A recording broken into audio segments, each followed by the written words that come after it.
예, 물난리의 유럽 연수를 떠나 여론의 문매를 맞는 충북도 의원들이 과거에도 막말이나 술자리에서 행패를 부린 사실이 드러나고 있습니다. 두 분과 함께 얘기 나눠보도록 하겠습니다. 유용화 정치평론가, 김광덕 전 한국일보 정치부장 자리해 주셨습니다. 안녕하십니까? 네, 안녕하십니까? 예. 자, 이 충북도 의원들 이번에는 과거 막말, 술자리에서의 행패 이런 것들이 또 드러나서 논란이 되고 있는데요. 먼저 좀 화면을 잠깐 좀 보시겠습니다. 광우병보다 더한 광견병이 떠돌고 있습니다. 어디에?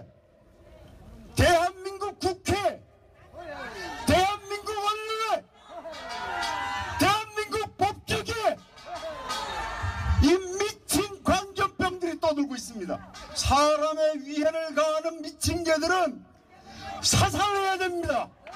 미친 개 같은 짓들을 못하게끔 응징을 해야 되는 것입니다. 예, 발언의 수위가 상당히 센데요. 네. 국회의원들을 좀 개에 이렇게 비유한 그런 이제 발언이 이제 공개가 됐는데 요즘에 어떤 문제가 발생하면은 과거에 동영상까지 이렇게 공개되는 세상입니다. 공직에 계신 분들이 좀 유의하셔야 될 것 같은데요. 충북도 의원들 이제 자질 논란까지 번지고 있는 것 같아요. 네.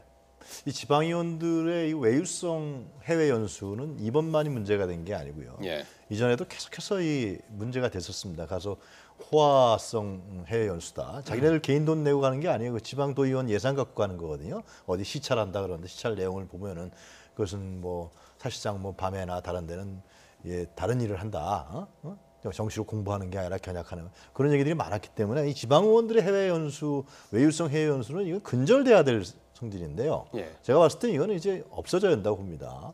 외유성 해외 연수라는 게 말이 안 되잖아요. 예. 거기는 어떤 외국에 있는 어떤 단체라든가 정부라든가 지방 정부에서 초대해서 거기서 가서 예를 들면 여러 가지 논의도 하고 세미나를 한다든가 그러면 가능하지만 도 예산을 갖고서 외유성 해외 연수를 간다는 것은 이거는 향후에 절대로 저는 이번 계기로 근절된다고 보는데요. 예. 그렇기 때문에 이 지방도의원들 해외 연수 아직도 이거 진행되는 것 같고요. 또 하나 두 번째로 이번에 들은 거는 지방도의원들의 자질 문제입니다. 예. 자질 문제도 전에도 계속 나왔던 얘기인데 지금 막말뿐만이 아니라 자기 자신이 책임지도 못할 얘기들을 하고 말이죠.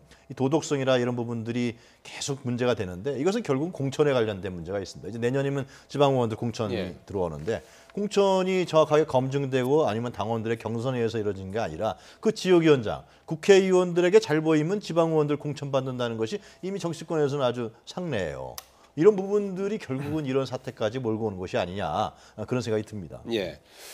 자유한국당이 아주 일사천리로 징계위의 회부에서부터 오늘 제명 결정까지 불과 사흘 만에 일사천리로 진행하지 않았습니까? 도의회 의원 3명 전원에 대해서 제명 결정을 했어요.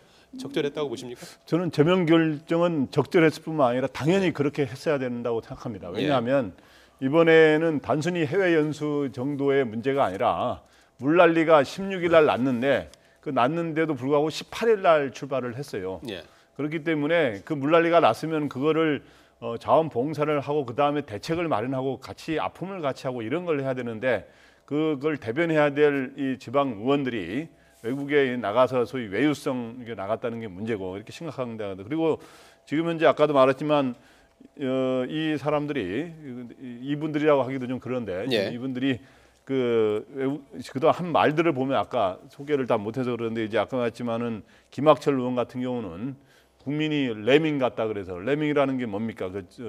이 집단 자살하는 나그네 쥐라 그래서 계속 우두머리를 따라서 쫓아가서 같이 집단 자살하는 그런 거에 국민을 비유하는 이런 막말을 하고 그 전에도 보면 아까 탄핵 국회의원들을 국회 250마리의 위험한 개들이 미쳐서 날뛰고 있다 이렇게 비유를 한 데다가요.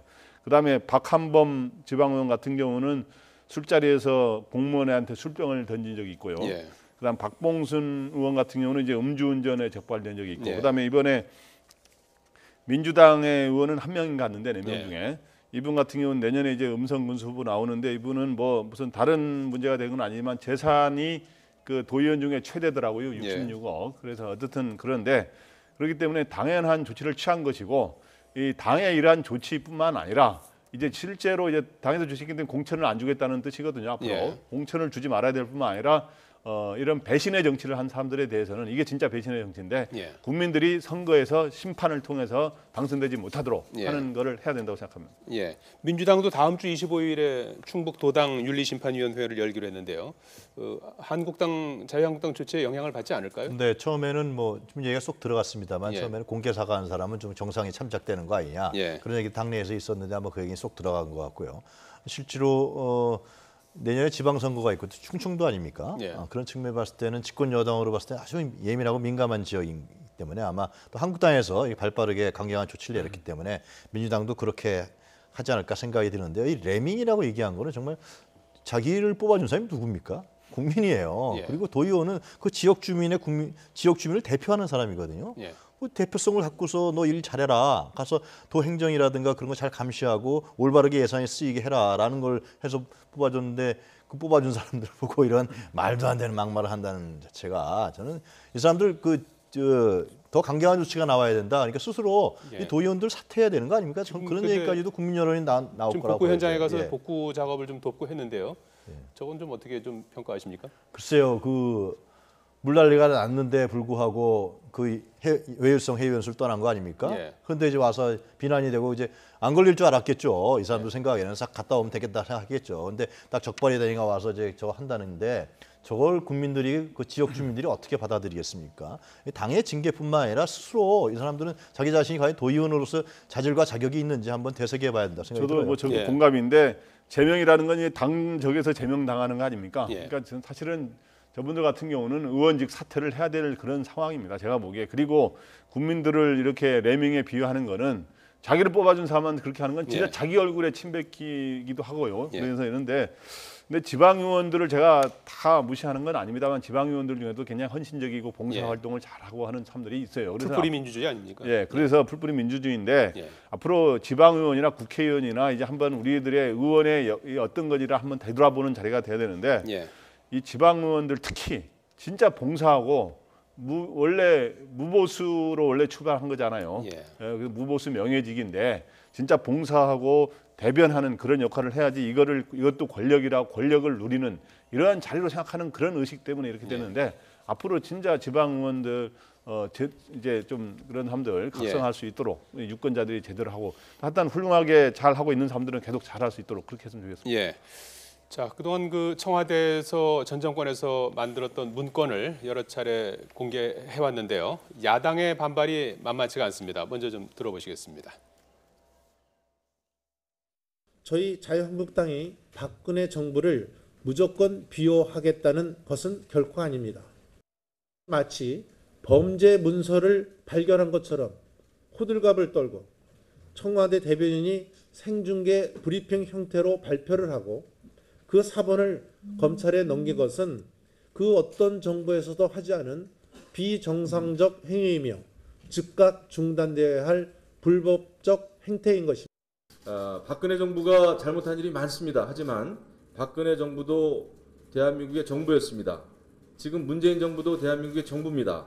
그런데 이렇게 정권이 바뀔 때마다 과거 정부의 문건을 공개하고 폭로하고 이렇게 하는 것이 정말 맞는 일인지 모르겠습니다. 자, 이렇게 야당의 반발을 좀 의식한 걸까요? 청와대가 앞으로는 좀 문건을 좀 공개를 좀 신중하게 하겠다 이런 입장을 밝혔죠. 네, 하여튼 이 대통령 기록물 관리법이라는 게 있고요. 예. 그렇기 때문에 그 문제 관련해서 예민할 수밖에 없는 거죠. 근데 이 문제는 한 세 가지 측면에서 볼 필요가 있습니다. 첫 번째로는 전 박근혜 정부가 실제로 관리를 청와대에서 전혀 안 했다는 거죠. 예. 이게 자체가 2,160건이나 된다고 얘기 들었는데요. 뒤집으면 뒤집수록 나오는데 그러면 이거는 대통령 기록물 관리법에 입각해서 그 분류해서 넘길 건 넘기고 소각할 건 소각하고 해야 되는데 전혀 아무리 뭐 탄핵 때문에 나중에 상당히 와야 된 정부라 할지라도 전혀 이 문제에 대해서 정리를 안 해놓고 관리를 안 했다. 이 문제에 대해서는 어떻게 할 것이냐라는 부분이 나옵니다, 실제로. 예. 그래서 향후에 문재인 정부도 물론 이제 노무현 정부 때 이지원 시스템이 있었고요. 예. 아마 박근혜 정부 때도 그 다른 시스템을 활용한 걸로 알고 있는데 전혀 대통령 이런 청와대 문서나 이런 부분을 관리를 안 했다는 측면이 지적될 수 있고요. 예. 두 번째는 이제 민주당과 청와대에서 주장하는 대로 이 발견된 문건이 사실상의 국정농단의 재판, 여태까지 전면적으로 부인하고 있던 그 혐의자들에 대해서 확실하게 증거나 자료로 쓰일 수 있다라는 측면이 이제 그리고 상당히 조직적으로 각 수석실에서 이렇게 발견되는 거 보면 청와대가 조직적으로 한 것이 아니냐 이러한 문제가 있기 때문에 검찰에서 다시 수사를 한다는 거라는 측면이 있고요. 세 번째로 지금 야당에서 주장하는 대로 이것은 절차상에 상당히 문제가 있는 것이 아니냐라는 측면이 있습니다. 그래서 지금 청와대에서는 이 문제가 이제 예민한 부분이니까 뭐 전임 정권의 사람들과 협의를 하든지 아니면 이것을 왜 현 정권 사람들이 현 정부 사람들이 스스로 분류해서 했느냐 이런 부분들에 대한 논란이 있는데 이 문제는 청와대가 지금은 뭐 전에는 그랬죠. 그러니까 개인 메모에 대해서는 공개했지만 실제로 대통령 기록물이란 부분에 대해서는 공개하지 않았다. 앞으로도 이 문제 특히 안보실에 관련된 부분들은 저는 전체 다 대통령 기록물 관리실로 넘긴 걸로 알고 있습니다. 그래서 예. 이 문제는 청와대에서도 좀 주의 깊게 예민하게 바라볼 필요가 있을 것 같아요. 앞으로는. 예.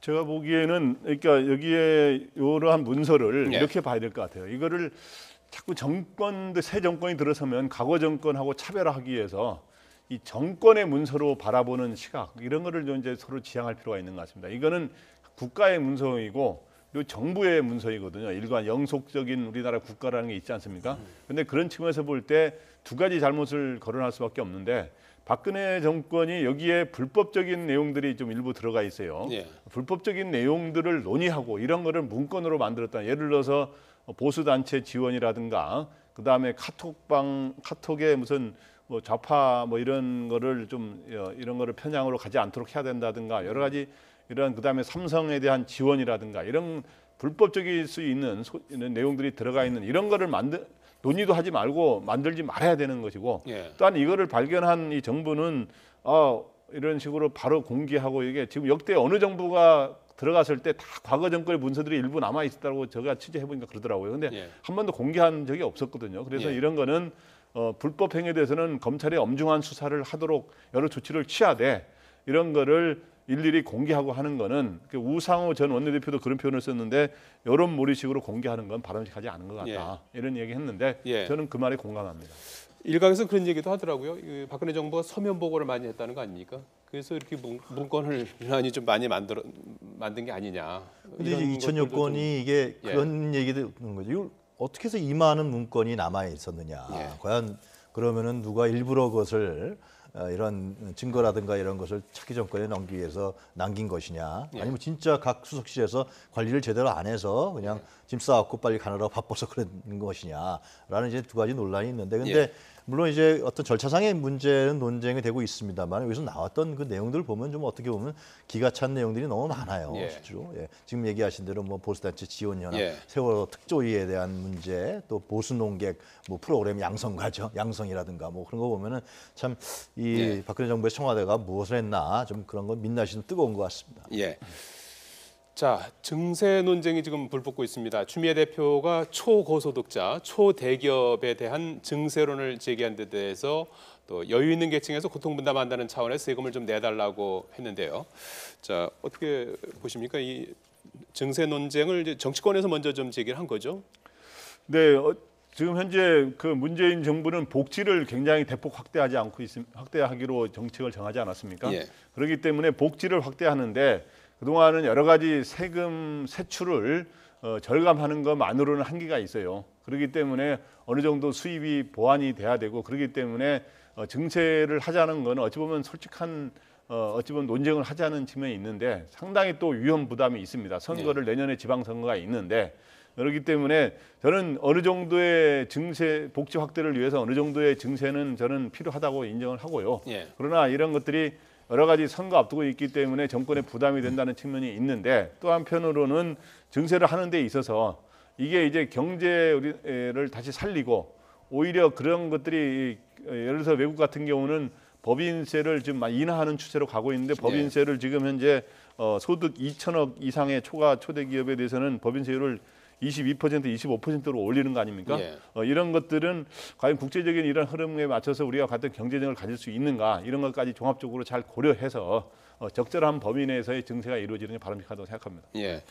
일단 뭐 야당은 신중하거나 반대하는 입장인 것 같아요. 네. 예. 근데 이제 이 문제는 결국은 나올 게 나오지 않았냐 생각이 듭니다. 예. 그러니까 얼마 전에 이제 문재인 정부가 청와대 영빈관에서 그 5대 국정 목표를 제시할 때 178조 필요 재원이 178조 원이라고 얘기를 했습니다. 그래서 이거에 대한 충당 부분에 대해서 세수를 어떤 증세가 없이 그냥 현재 상태에서 세수를 충당하고 예를 들면은 무슨 뭐 재정 지출을 절감하고 이렇게 한다는데 이 부분이 비현실적이라는 얘기. 그래서 이제 김부겸 장관이 실제로 이 문제를 제기하지 않았습니까? 국무회의 때.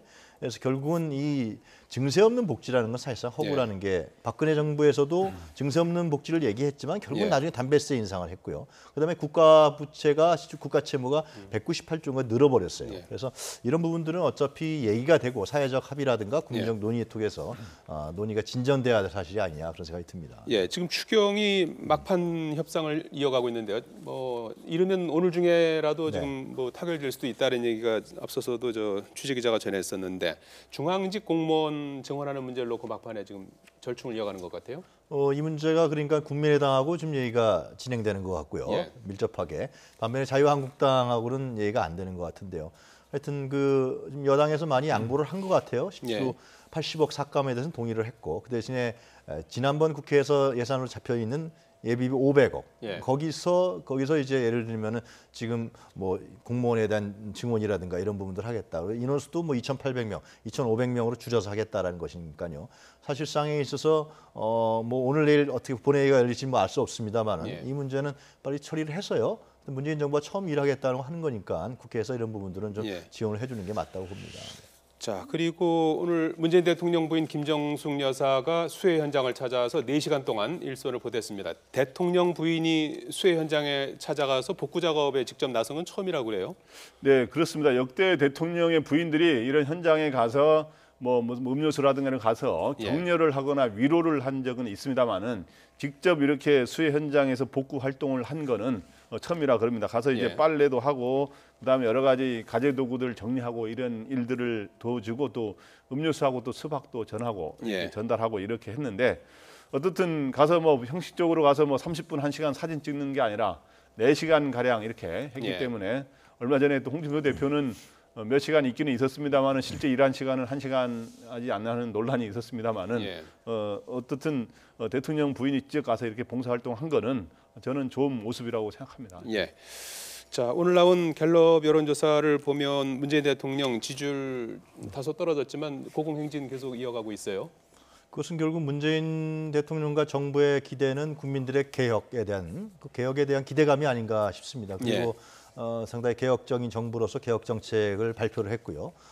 그 120대 국정 전략이라든가 뭐 100대 국정 과제 그 부분을 보면은 뭐 부패라든가 적폐 문제 그다음에 복지 문제라든가 새로운 어떤 대한민국 건설에 대한 개혁 과제를 제시했기 때문에 이러한 높은 수치의 국민적 지지율이 나오지 않나 싶습니다. 그래서 앞으로는 결국 이런 개혁 과제를 문재인 정부가 어떻게 이 현실에서 풀어 나가느냐 그리고 관철시켜 나가느냐 이 문제에 따라서 지지율에 뭐 변동이라든가 그런 부분들이 생길 거라고 여겨집니다.